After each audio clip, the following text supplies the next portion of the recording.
We're back again for our second segment with Mrs. Solomon. And Mrs. Solomon, when we ended the first segment, you were in the Prost concentration camp near Danzig, and perhaps we can continue from there.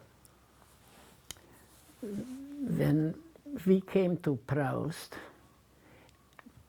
it was a chaos. It's terrible in the night when we came on. The people was running, the people was hungry. It was snowing, and we ran. So, and everybody said they're giving food, they giving bread. Was barefoot, and I hacked my feet in the ice, the food. And the blood was I didn't care. I was running, and I should get some pips. I got a piece of bread, and I give it for I came home, and we was very happy. We eat the bread. And then later, that 2-3 days, it settled down. They took us to work. The same thing, the same with a shovel, with a Building trenches. Winter trenches. That's what I was doing. And not far from there was an airport with air. Some people went there to work, and some people went to the trenches to work. And we worked there. Over there, people were dying. It was already the last piece. Every day people were dying, and some friends, some relatives. We didn't cry because we knew that we were made there. In a few weeks, or in a week, or in a few days, the life wasn't already hopeful. So we were there quite a while, a few months.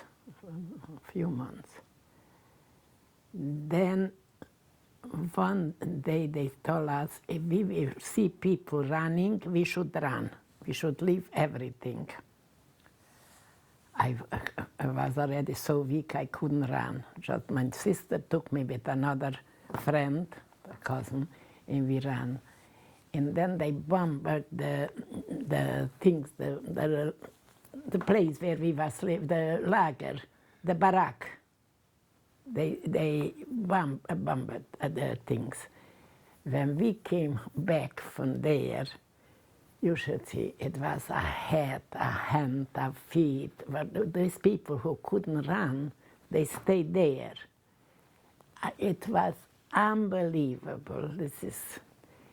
And after that, a few days, it was quiet. And then we heard that they ran away, the Germans. And they took with them a few Jewish people. They was Lagerelters, Blokova, they were healthier women. And they went, and we stayed alone. 2 days went, and then all of a sudden, a Russian soldier came. Everybody ran to the Russian. There was a dirty Russian, there was from the war. And my sister took me to the window. I should go because I couldn't walk. And then she was there, everybody. And she came back, and I was crying. I said, I can't stand, and I couldn't walk to my bed. I have to walk maybe 3-4 steps. I couldn't. And the Russian behaved very nice to us. They didn't give us a lot of food. First of all, they took us, and they shave us in the bed, and they give us to wear a pyjama, a men's underwear, a shirt, whatever they have clean. And they put us in a clean bed. We couldn't believe it, we are in a clean bed, and it's unbelievable, the feeling. And they gave us food, they watched. They didn't give us a lot of food. Most of the people were sick. Everybody. They took rooms, and they make hospitals for them, and a lot of Jewish doctors was there, and nurses. Russian Jewish. Russian Jewish, yeah, they came.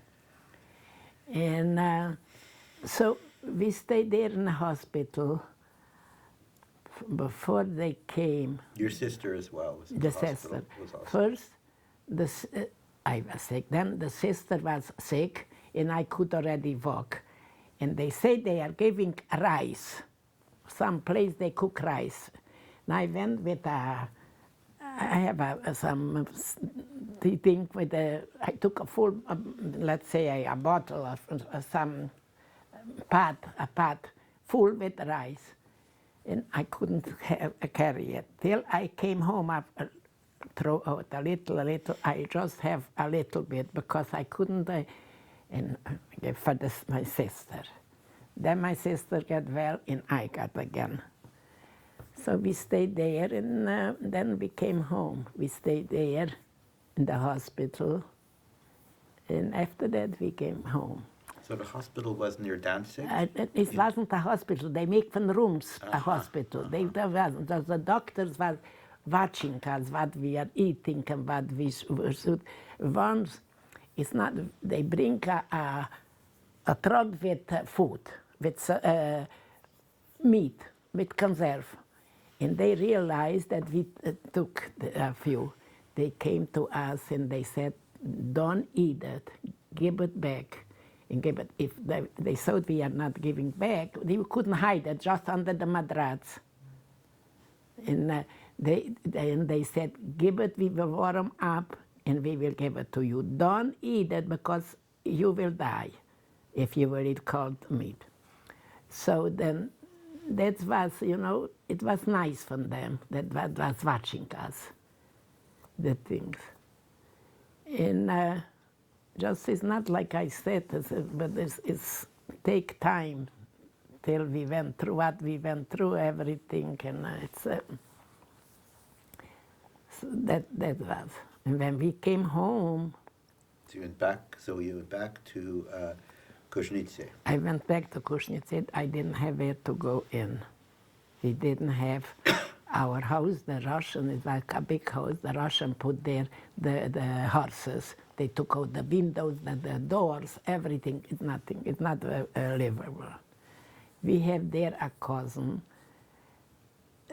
Is she the only one that she find a husband? They came together, the husband. The husband was already there because he was earlier came home. So we was there a few days. Still we can stay there. We have an uncle in another city, not a cousin in another city. We went there for a few days. We didn't have, they eat, they make a kitchen and they gave us food. And still you don't have what to do with yourself, where we will live, what we were doing. So from your family members, it was yourself and my your sister. sister. Yeah, That was it. That was it.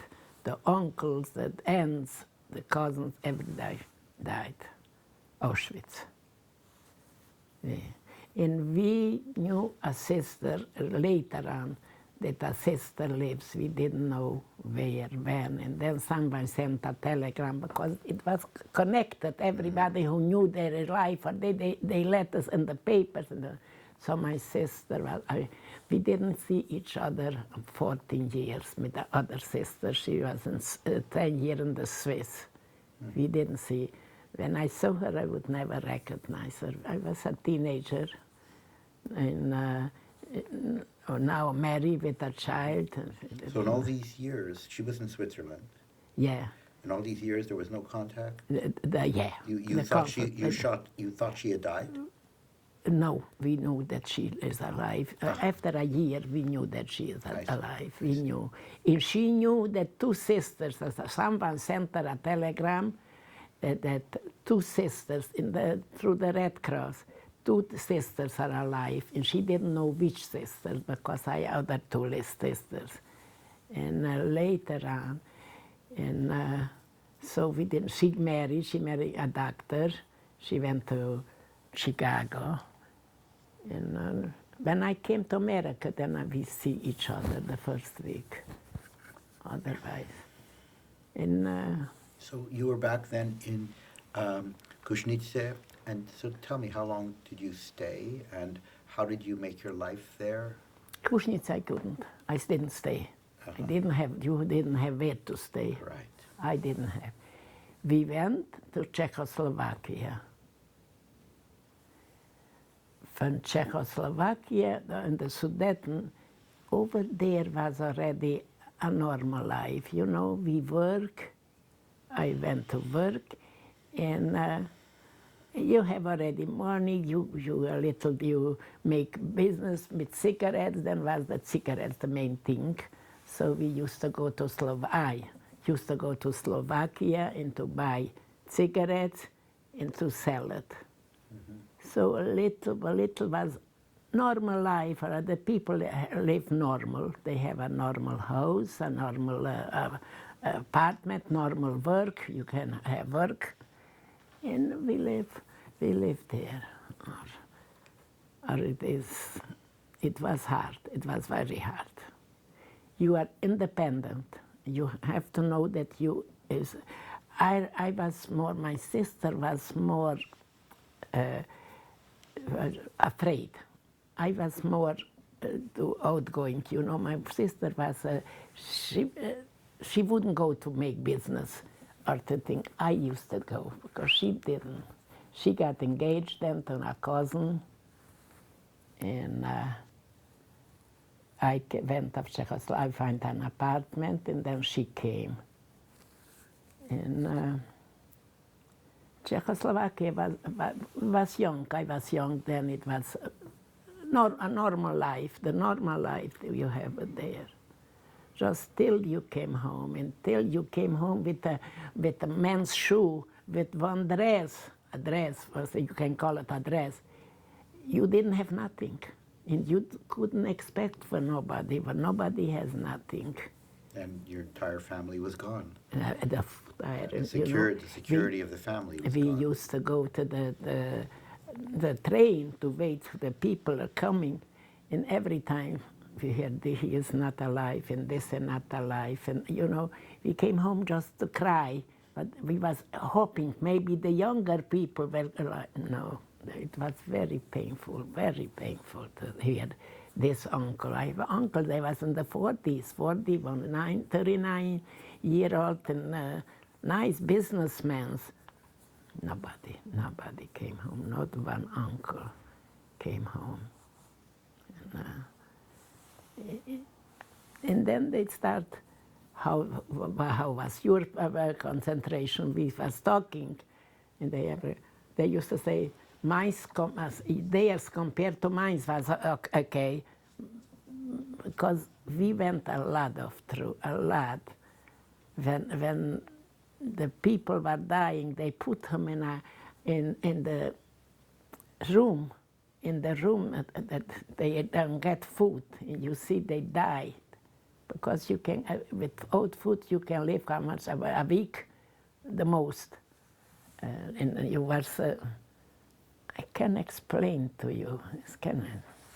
Just when my sister died, that was my worst thing alive. And when she died, a piece of me died. So your sister died many years later. She died in '54. And she left 5 children and a kid for a few months. Was she living in Brooklyn? No, in Israel. I was then in Israel also. Okay, so but we haven't gotten there. So you went then after Czechoslovakia, you went to Israel. Yeah. I went there in Israel, and I lived in Israel about 9 years and a half, and then I came to America. And when my sister died, I took 2 children. I was pregnant. So one stayed by me almost 5 years, 4.5. The other went away because my brother-in-law said, you can't keep them, the two small children, and you are waiting the years. So and then he went to America. When he went, he took the children. And I was always sorry why I let them go. Just I hadn't a choice. This was for me almost 5 years, and I gave it away. Gave it back for father. And I was always sorry why I didn't fight not to give her away. But people tell me, you have to give it away because it's his. He has the choice. And I decided then I'd come to America. Yeah. What did your sister die from, may I ask? Cancer. She wasn't sick. She was sick maybe 4 weeks, 5 of this kidney. They said kidney. They didn't even know. They didn't know from what she died. When she died, they want An autopsy. autopsy, and they didn't let. And a whole yeshiva stay and a whole night to watch. She didn't. I was so sick, I wasn't at the funeral. The doctor didn't let me to go. He was doctor because I was very sick. I was pregnant and unbelievable. I used to run every day twice in the hospital. I was there since she got sick, till from Pesach, till she was June. After Shavuos, I don't know the date. And she was very, they didn't expect that they have to operate that Tuesday, and she died 2 days before. This was, but everything what I have, they took away from me. Yeah. I remember when she used to say in hospital, when will did you pay you back? What you, I said, I didn't do you nothing. Oh, you did a rather for me. We was close. That's it.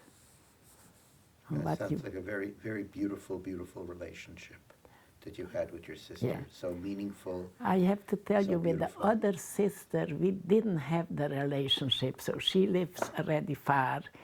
She married, I got married, I have my life, she has her life. We didn't have in common, what with the other one we have. She went, I was 15 or 16 years. She lived a different life and I live a different life. And now we are close, she has 2 kids.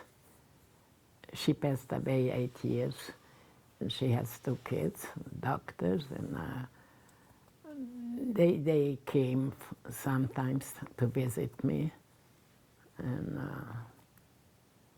that's it.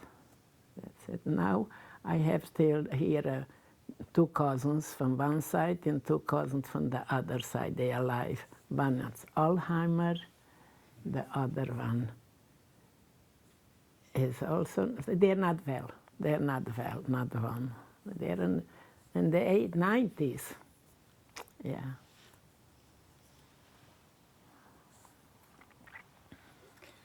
So from this really such a difficult story, but also such a beautiful story of your sister and yourself. And I just want to comment on it. I'm very moved by how you brought both of yourselves into life.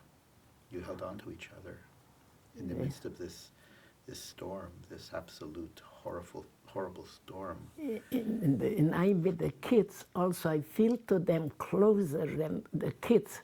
I love my daughter's kids, they are married, they have grandchildren already. I feel close to them, very close.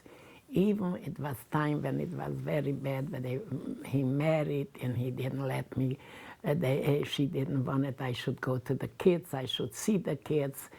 It was very difficult. The wife of the stepmother. Of your brother-in-law. Yeah, she didn't, and she tried to push back the kids from me, and didn't help her, because they knew that I loved them and I loved the mother, and it was very, very difficult. If I went to a wedding and she said for the kids, you shouldn't go to your aunt, you shouldn't go. And the kids, they was afraid for her, they was afraid, she was beating them, and yeah, yeah. So from all this, Mrs. Solomon, as a frum woman, how do you explain all this? How do you explain the in the midst of all that, this great love that you and your sister were able to, We you were didn't- like angels to each other. we keep each other. We knew, we didn't talk about it, just we knew that if one died, the other one, and it wasn't such a big thing that to die. I remember when we eat the last piece of bread, and it was already the end, we couldn't already walk. And my sister said to me, you know, you go and I stay here already, let they kill me. Then I sat down, and I said, okay, let they kill us. No, she stand up, we are going. You are not staying, I don't want that they should kill you. It was, we went in the night and we couldn't, really we couldn't, the people, they was killing us and that. They said, another 5 miles, another 3 miles, another 5 miles. And we keep going, and when we came up the place, it wasn't a place where you should sit down, nothing till you got a piece, I remember, on the bed, and the third down, a place where to sit down in the night till they will find the places for us. And you were hungry, and people are dying. A lot of people, when we came of the place, a lot of people died because they didn't have already the strength to go. It's unbelievable what I went through. And I fight, we fight for the life, you know. We want to live. Sometimes we gave up. And when you gave up, it's not worth it. And then we was near the death a few times. In the last minute already, when the Russian came, he was already. They took pictures, I remember, for me, and they write down. I don't know if I was 30 kilo. And your sister was also, Also. not far from 30 Not far, kilo. no, not far. Yeah. It's a great strength to live. And The people who want to live, they fight, you know. Yeah. And someone they wanted, they was in bed, and they didn't go to work. Is already the last minute. It was already all kind, and just you gave up. You gave up. You didn't want to live. It wasn't a big thing. Mm-hmm. It wasn't a big thing. You gave up. They didn't give you food, and that's it. And I noticed an interesting thing you mentioned when you were at Stutthof and at Prost, when you were working on the trenches, and then when you came, you mentioned the word home, when you came back home. And of course, home is the barrack. Yeah. And the home is where your sister was. Yeah. So your sister was the home. The home. Wherever your sister was the home. The home. I went to the, let's I've say, never heard barracks referred to as home. we went when she married.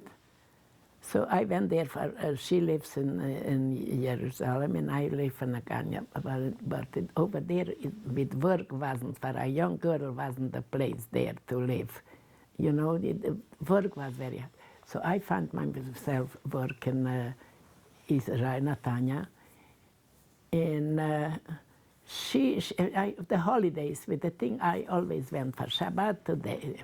And it wasn't easy. You have to go there from, to Jerusalem. If you go Friday afternoon, you didn't have place in the bus. You have to stand up to stay 2 hours. Yeah. If you have place on the floor to sit down, then okay. If not, then you have to stay the whole time.